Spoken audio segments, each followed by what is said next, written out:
तो हेलो दोस्तों, स्वागत है आपका फेमस स्टडी परिवार में एक बार फिर से। और ये वीडियो आज का काफ़ी इन्फॉर्मेटिव होगा आपके लिए। एएलपी 2024 के जितने भी कैंडिडेट एग्जाम देने वाले हैं, तो आपके लिए बता दूं जो कि आपका 1 घंटा में आपका भविष्य तय होने वाला है। जो 5 साल की आप मेहनत कर रहे हैं ना, वो 1 साल में आप तय करने वाले हैं। तो एक कैसे पेपर को देना चाहिए एक स्टूडेंट को, पढ़ता सबको ही है, सबके पास दिमाग है, पढ़ लेता है, लेकिन वो 1 आवर जो यूटिलाइज करना है अपने को, टाइम कैसे करना, पेपर अगर स्टार्टिंग में ख़राब हो जाए तो उसको कैसे इजी पेपर के रूप में कन्वर्ट करना, ये चीज़ें आप एकाएक नहीं सीख सकते। आपको इसके लिए कई सारे एग्जाम आपको रेलवे के क्रैक करके आना होगा या देना होगा कि उसमें क्या क्या सेम प्रॉब्लम, सेम जो आवर चलता है वहाँ पे कंप्यूटर में जो स्क्रीन पे चलता है टाइमिंग, उसमें क्या क्या प्रॉब्लम उत्पन्न होती है, आपको ये जानना जरूरी है। आपको जानकारी के लिए बता दूं कि मैं 2018 एलपी सीबीटी 1 क्वालिफाइड हूँ, सीबीटी 2 नॉट क्वालिफाइड हूँ, ग्रुप डी 2018 भी क्वालिफाइड हूँ, और एनटीपीसी 2019 सीबीटी 1 सीबीटी 2 क्वालिफाइड हूँ। और सीबीटी 1 में एक साथ कंटिन्यू 1 से 16 क्वेश्चन का, मैं अपना एक्सपीरियंस बता रहा हूँ, 1 से 16 क्वेश्चन को लगातार सही करने का भी मेरे पास है। ठीक है, तो आपको मैं बताऊंगा इस वीडियो में कि आपको कैसे एक पेपर को देना है, कब कैसा मोड पेपर में आता है, वो चीज़ आपको कैच करना है वहाँ पे, और पेपर को आसान कैसे बनाया जाता है जब फंस जाते हैं। तो सब कुछ ये चीज़ें कहाँ से आती है, जो कि एक एक्सपीरियंस होल्डर होना चाहिए आपको। और 2018 ग्रुप डी, 2019 ग्रुप डी भी क्वालिफाइड करके अभी भारतीय रेलवे में कार्यरत हूँ। तो आपको मैं अच्छे से इस विषय में आपको बता सकता हूँ जी कि एलपी 2024 में 1 घंटा के पेपर में आपको कौन कौन से तकनीक आजमानी चाहिए। पढ़ाई तो आपने कर लिया, लेकिन पढ़ाई कर लिया आपने, लेकिन ये चीज़ें आपको कहीं नहीं मिलेगा जो आपको पेपर कैसे देना है। चलिए हम लोग वीडियो के स्टार्ट करते हैं। उससे पहले अगर आप में से कोई भी स्टूडेंट हमको पहली बार देख रहे हैं, तो मैं बता दूं जी कि आपको जी 2019 से मैं यूट्यूब पे वीडियो कर रहा हूं, तो जितने भी कंटेंट है, जितने भी पुराने सब्सक्राइबर वो मेरे बारे में जानते हैं। कमेंट करके बताइए कि आपको कितना मेरे वीडियो से आपको मतलब कि इंफॉर्मेशन जल्दी और थोड़ा सुटेबल मिलता है। अभी आपको स्क्रीन पे 2 बुक दिख रहा होगा मेरे दोस्त, और एलपी 2024 के जितने भी कैंडिडेट एग्जाम देने वाले हैं, तो आपको बता दीजिए किरण पब्लिकेशन का मैथ और रीजनिंग का बुक है। अभी भी आपको कोई ऐसा टॉपिक है जिसमें काफ़ी ज़्यादा आपको डाउट लग रहा है, तो लास्ट टाइम पे आप इस बुक से रिवीजन कर सकते हो उस टॉपिक के, और उस टॉपिक के अनुसार उस टॉपिक में जो पीडीएफ होता है, पीडीएफ अभी आपको दिख रहा होगा, इस पीडीएफ से आप अगर करते हैं तो आपकी तैयारी, यानी कि उस पेज नंबर पे जाना है, टॉपिक पे जाना है, और जो जो क्वेश्चन इसमें मार्क किए गए हैं उस क्वेश्चन को आप अगर कर लेते हैं तो आप उस टॉपिक से बेफिक्र हो जाएंगे।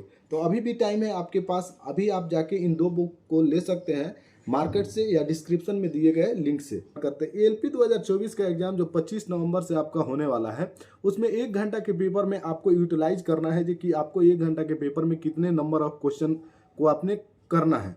ठीक है, बता देता हूँ, जब भी एग्जाम का पेपर देने जाइए, अभी आपके टाइम पास है तो आप पढ़ाई कर रहे हैं, पेपर देने जाइए तो आप उस दिन, पेपर जिस दिन रहे उस दिन कुछ भी मत कीजिए।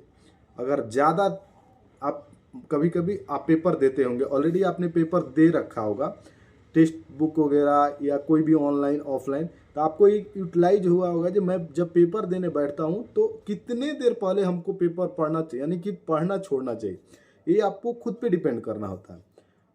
मेरा में क्या है जी कि मैं पेपर देने जाता हूँ तो लास्ट टाइम तक पढ़ता हूँ। मेरा ये थोड़ा है कि मैं पढ़ता हूँ, उससे मेरे को कोई नहीं है, मैं कितना हूँ दिक्कत में रहूँ, पेपर देने अगर बैठता हूँ ना तो लगता है जो पेपर देता हूँ, ये मेरे में है।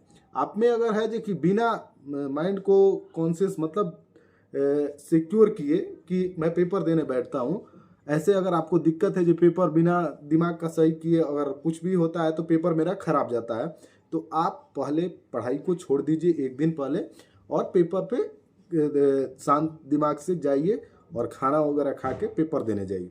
पेपर में क्या आपको करना है, कैसे करना है, ये बता रहा हूँ। क्या लेके जाना है वो छोड़ दीजिए। पेपर में फर्स्ट ऑफ ऑल खोलना है, आप जब कंप्यूटर खोलते हैं तो आपको करना क्या है, जब आपका question number of question Khulna start हो, फर्स्ट ऑफ ऑल 1 से स्टार्ट करना है, कहीं भी पीछे नहीं जाना है, 1 से पेपर को स्टार्ट करना है, बनाते जाना है। अगर बाय द वे जिसका पेपर है 1 से 10 से 15 तक भी पेपर अगर आपने सही किया ना, तो कॉन्फिडेंस लेवल आपका हाई जाएगा, और पेपर में जितना मार्क्स आपने किया है ना, करने का आपका जो इच्छा है उससे 5 मार्क्स 10 मार्क्स ज़्यादा करके आओगे। ये रहा मेरा फर्स्ट। सुनिएगा, अगर आपने 1 से 15 तक में 12 भी क्वेश्चन टच किए ना, तो ये माइंड है ना सोचने वाला, ये बहुत हाई होगा। कभी भी पेपर घबरा के नहीं, सोच के पेपर बनाना 15 तक मैं बता रहा हूँ। उसके बाद अपने स्पीड को बढ़ा देना। 15-20 के बाद क्वेश्चन क्यों बोल रहा हूँ, क्योंकि 75 नंबर का ही क्वेश्चन रहता, तो 15-20 नंबर के बाद अपने स्पीड को बढ़ा देना भाई, मैं बोल रहा हूँ। क्यों, इसका फायदा कहाँ जाता है, लास्ट टाइम जो आप स्किप करके जितना क्वेश्चन मार्क में डालेंगे ना, ये जो स्पीड बढ़ाएंगे ना, तो वो मार्क वाला क्वेश्चन जाके जब बनना स्टार्ट होता है, गजब का होता है, फटाक फटाक बनता है। कभी भी पेपर में जब फंसते हो ना, किसी भी प्रश्न को ऐसा लगता है आपको जी कि अगर प्रश्न मैं कर पाऊंगा तो 2 मिनट दो, अदरवाइज नहीं। थोड़ा भी दिखे, पढ़ने के बाद आपको थोड़ा बहुत अंदाजा लग जाता है, तो जब पढ़ने के बाद आपको पेपर लगे जी कि हमसे ये नहीं होगा, प्रश्न छोड़ दो, स्किप मारो और उसको मार्क में रखो। और देखो, ज़्यादा मार्क में क्वेश्चन मत रखना। तीसरी बात कि ज़्यादा क्वेश्चन को मार्क में मत रखना। डाउट थोड़ा ज़्यादा है उसको मतलब स्किप करना, मार्क ऑफ रिव्यू में मत लाना, मार्क ऑफ रिव्यू में मत लाना, कभी मत लाना, क्योंकि वही क्वेश्चन पे एक बार और जाओगे तो ये दिक्कत हो जाएगी। ठीक है, और सुनिए, और बता दूं आपको कि अब देखिए, जो 15 के बाद स्पीड बढ़ाओगे, पक्का बढ़ा लेना भाई, क्योंकि लास्ट टाइम पर अगर क्वेश्चन छूटता है ना बनने वाला, तो बहुत दिक्कत होता है अंदर से। पेपर को मिनिमम 2 टाइम्स करना, ध्यान रखना। आप क्या स्पीड रहना आपका, ये आप पे डिपेंड करता है, लेकिन पेपर को मिनिमम 2 टाइम्स करना। मैंने पेपर को 2 टाइम 3 टाइम CBT 1 कर दिया, 3 टाइम किया था, और ग्रुप डी में 2 टाइम ही किया था, लेकिन अच्छा पेपर गया था। ठीक है, तो आपको बोला 2 टाइम मिनिमम पेपर करना। अब सुनो, कोई ऐसा है जिसको स्टार्टिंग में पेपर करना गया, 4-5 क्वेश्चन गया और उसमें से एक ही सही हुआ, एक ही क्वेश्चन बना और फंस गया, काम नहीं कर रहा है दिमाग, तो पेपर खराब आपका हो सकता है। मैं बता देता, पेपर खराब हो सकता है। उसके लिए सीधा उपाय है, सबसे लास्ट से क्वेश्चन को करना स्टार्ट कर देना। सबसे लास्ट पे क्वेश्चन को स्टार्ट कर देना, पीछे से क्वेश्चन करना शुरू कर देना।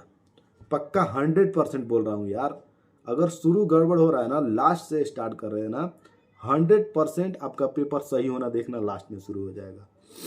अब सुनो, अगर किसी का मैथ गड़बड़ हो रहा है ना, जीके जीएस तो ऑटोमेटिक है, आता नहीं आता, आता नहीं आता। अगर आपका मैथ 3-4 गलती हो जाए शुरू में, स्टार्टिंग में, मैथ सबको स्किप मारना। ये क्यों बता रहा हूँ, मेरा अब 5 मैथ अगर गलती हो जाए, 20 में से 5 मैथ गलती हो जाए तो 15 बचा। अब 15 में भी करे तो 4-5 ऐसे भी 3-4 फंसिए जाता, 10 बचा, तो फिर करने से क्या फ़ायदा।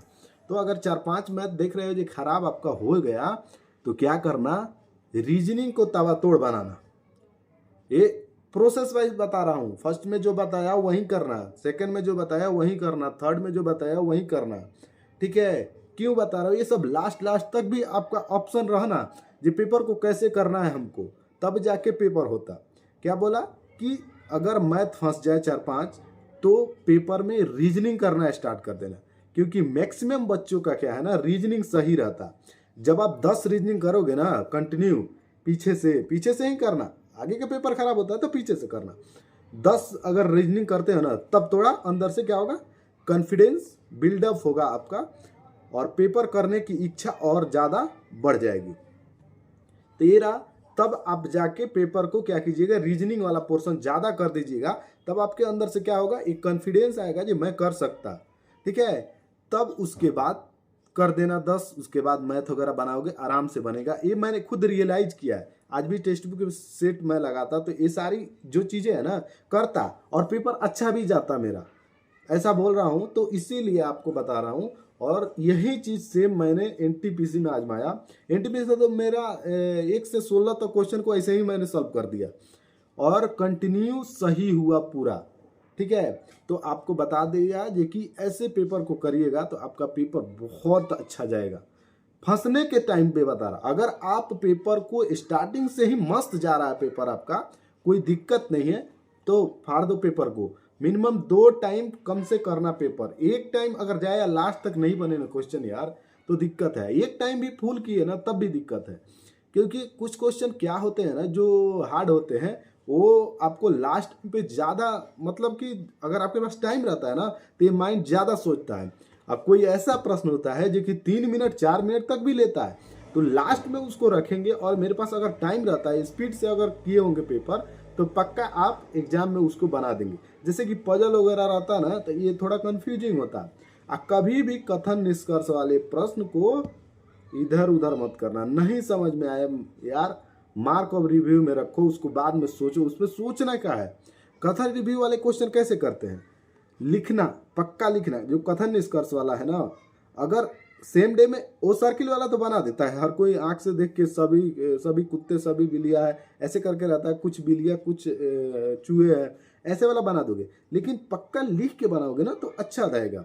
लास्ट में बनाना वो कथन निष्कर्ष, जो कथन होता है, निष्कर्ष होता है, कारण होता है, प्रभाव होता है, वो वाला प्रश्न को मैं क्यों लास्ट में कर रहा है, क्योंकि शुरू में क्या है ना, बच्चे सोचना स्टार्ट कर देते। अब एक ही क्वेश्चन पे शुरू में आपने 1 मिनट दे दिया तो कैसे काम चलता है यार। तो ऐसा है कि लास्ट में क्या करना उसको रखना और पेपर को आराम से लास्ट में उसको जो नहीं आ रहा है सॉल्व करना और लास्ट में सबमिट करना पेपर सबमिट करने से एक और बात बता दूं, एक बार पेपर को लास्ट टाइम पे अगर 2 मिनट में बचे ना तो थोड़ा आगे जाके एक से ऐसे 7 नेक्स्ट पे दाबते जाना और देखना कौन सा ऐसा प्रश्न आपको दिखा जिसमें थोड़ा भी ये नहीं होगा, उसको क्या करना वहां से हटा देना। हाँ, मार्क्स ये इंपॉर्टेंट है जी कि आपको कितना करना, 50 करना, 75 में से 50 कर देना। करने के बाद 50 तक अगर आपका स्कोर होता है तो एक बार पेपर को शुरू से रीड करना और जो आपको डाउट लगता है उसको हटा देना। मैंने ग्रुप डी में वही चीज़ किया था और मेरा कितना आपको 80 किया और 10 गलत हुआ, यानी 60.6 है, 60.67 आई थिंक मेरा नंबर था। और ये क्यों हुआ, क्योंकि मैंने लास्ट टाइम में हटाया था तो 10 ही गलत हुआ था।